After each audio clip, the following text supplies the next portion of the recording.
That belongs in a museum. He could trade in, and then quick shot, deadly shot, quick shot, draw a card. So to try and dig to something else. Yeah.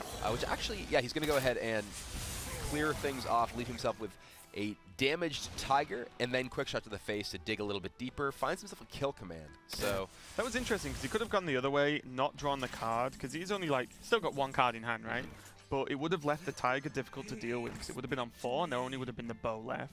So you're relying then on the warrior drawing a form of like 1 additional damage, and he could have been more all in on the tiger than anything else. But he did choose to trade and value the cycle higher, and for that he has kill command, and because he's 1 card ahead, he can also play the toad. That is a huge toad. Not really so huge right now. We're into 10 mana. It's only a medium-sized toad. Good, Yeah. big enough to deal toad. with this this Acolyte Pain though. While only giving a single card. Harrison Jones for Deerjason. I suspect we may see him just play that as a minion at this point. Yeah, I think so, and the Bloodtaker is going to come down just to stop the toad having any chance of trading with Harrison, because that is not a trade you want to do. Is he going to hold off?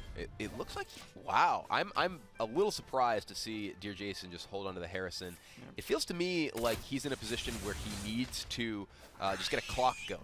Sidonia has just such powerful late game cards you can draw into, and the likelihood that Sidonia finds a bow, I think, is relatively low. He actually has 2 copies of Eaglehorn Bow. Yeah. So, you know, definitely still floating around the deck somewhere. I think one of the problems for me with that play is that if the bow's drawn and equipped, he's going to attack face with it. So you're only ever going to get one draw and knock off 1 charge. But then the damage has probably already been done, and the damage you lose by not playing Harrison could really impact the game. But speaking of impact, there's Varian Rain, and he is going to start drawing some cards. What are the armies of Stormwind? Ooh.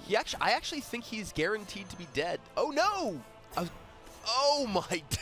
That is huge. That Bloodhoof actually saved him. The Bloodhoof Brave there is actually game-winning for Deerjason. I was thinking, okay, his armor smiths are gone. I thought both of his Braves were gone, but it was just the single one. And Sidonia there had lethal with the attack from the lion, the high main, plus the kill command. But Deerjason finds a taunt with his King Varian Rin. Yeah, and now though it's happened the other way, where there's actually 17 damage available for Deerjason, but there's a freezing trap drawn. Yeah. So one of those is going to get bounced. So he will probably bounce the Weaponsmith, replay it to equip the 2 damage weapon, and put his opponent to 1 potentially. All right, and he's just going to kill command phase. Oh, that's going to be game as we see Deerjason fist pump there, as he can now proc the freezing trap quite easily, play the Cold Crumb for the instant damage, and that is going to be enough to close out the game. And hey, Varian, doing some work. Yeah, that was doing some work. Absolutely incredible Varian Rin there for Deerjason. We were saying, you know, there were so many powerful cards in Sidonia's deck that he was waiting, but there was Varian Rin for Deerjason, and the king shows up before the wild.